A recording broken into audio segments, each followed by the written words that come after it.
more things change, the more they stay the same. Boundaries shift, new players step in, but power always finds a place to rest its head. We fought and bled alongside the Russians. We should have known they'd hate us for it. How's everybody doing? This is Quick Like Messi 10, and this is the Modern Warfare 2 review, starting of course with the campaign.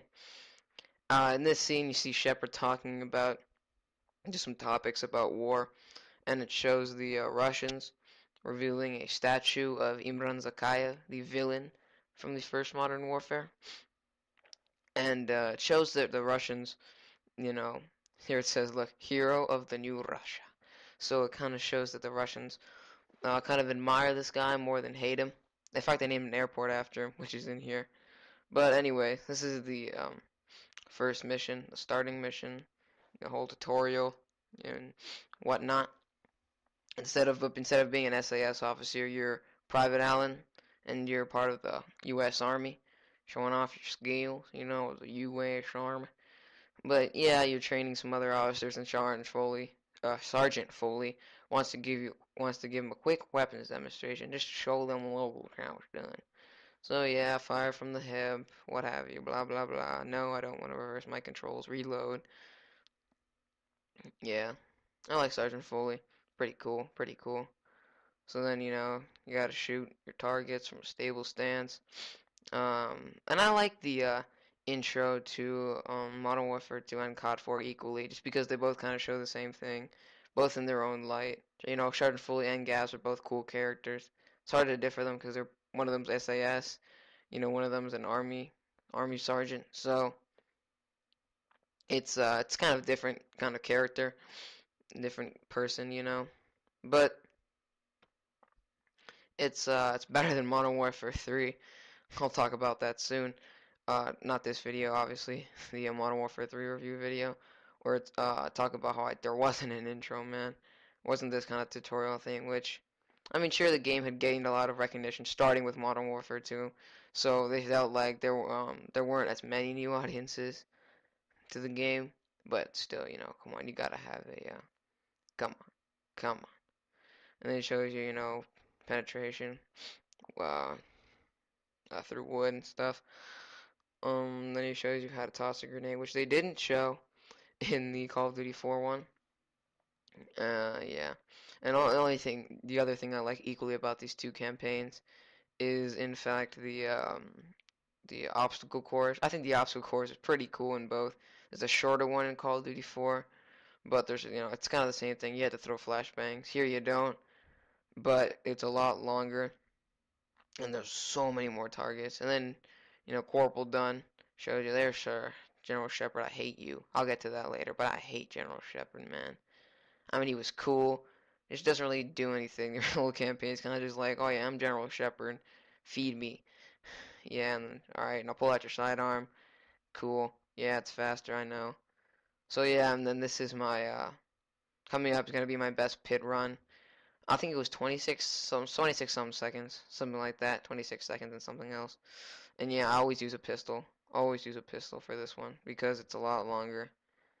Yeah, I use a pistol in the USP. So 1, 2, 3, spraying out of the gate. I don't know what I'm doing here. I probably could have gotten a better time, but then I got that a little jump in the clip. But yeah, so then hit 1, 2, then switch to my USP. Has the tac knife, quick melee. 1, 2, 3, 4. Jump down. 1. I hate when that civilian's lined up with that target. That's so annoying, but luckily this time it didn't happen. Sprint to the exit. Clock ticking. Yeah, I know what I did with the chorus. Blah, blah, blah. So, I couldn't know if you see the time there, but it was 26 points. I think 5 seconds. Something around that, which is an alright time. Not too bad. But anyway, so this is going to be a team deathmatch on Invasion with the TAR silenced. I know I hit speed 90 times, but I switched to the TAR in a second. TAR silenced with sleight of hand, stocking power ninja. All pro, of course. And, yeah, so pretty good gameplay. I do fairly well. Not too good. But on to the campaign. So, good things about the campaign. The graphics, were a lot better in this game than in COD 4. I mean, they were just the scenes were a lot cooler. The everything was just a lot better. You know, it just everything was clear. You know, it's hard to see when I have a terrible recorder. Everything was just more clear. Um, yeah, not too bad, but everything was clear, you know. And then there were a lot more, you know, cutscenes or explosion cutscenes and stuff like that. And they tried to make the blood more realistic. It wasn't. Got jelly on the screen. It wasn't as realistic, but you know, they tried to make the graphic better and they tried to make the cutscenes and kind of the visual effects a lot better, and they did.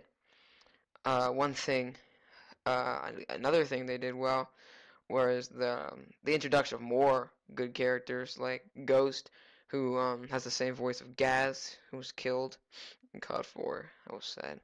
But Ghost is basically like a kind of a reproduction of Gaz, and he looks so cool with his like ghost mask and everything. Ghost looks really cool. That's what I like about him. He just looks cool, and he's got an awesome voice, awesome accent. You know, Ghost is Ghost, and there's a lot of good connection with the players, and which is kind of why I'm going to a second. The you know huge plot twist was good. That's another great thing they did was the plot twist.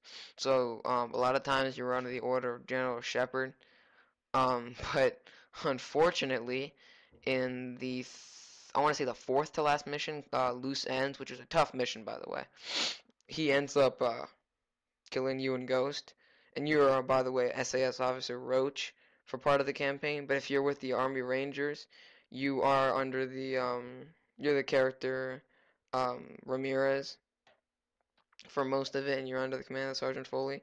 But when General Shepard was a lot, you saw him earlier, he betrays you, and he kills you and Ghost and sets you on fire. So you're basically dead, and all there's left is open price. So it's kind of, ugh, I don't know. It's just wow, tough, man.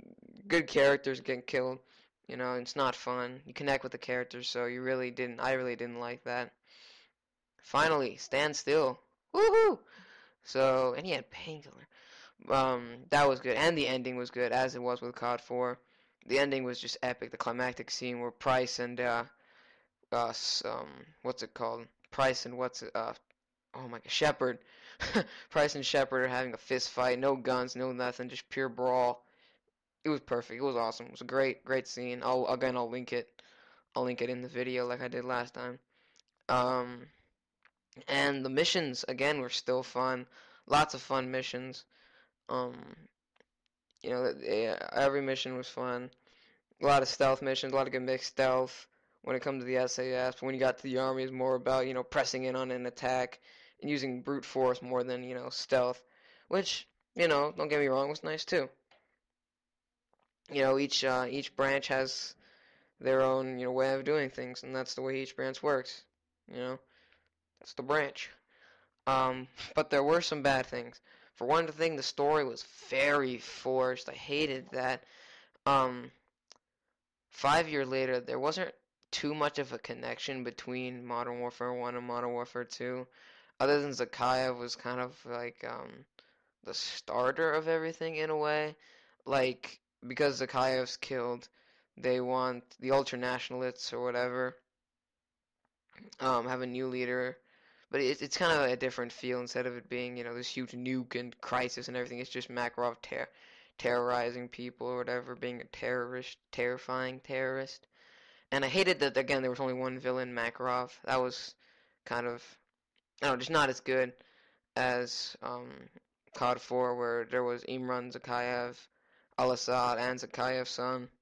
And the AI again was still buggy, you know, still people running in front, so your friendlies running in front of you. There weren't too many infinite spawning enemies, and the objective was a bit more clear, but the AI was still buggy. And the campaign was pretty short. Like, on regular, I think I finished it in under 5 hours, which isn't too bad. Um, but yeah, it wasn't that big. And the Army Rangers were kind of just like, why? You know, and last time the Marines in COD 4, they kind of had a purpose and they joined you. You know, we were both going for Al-Assad, but in this one, you weren't both going for Makarov. The Rangers were kind of just being the Rangers, you know, the Army Rangers. So I'm going to give the campaign an 8.5 out of 10.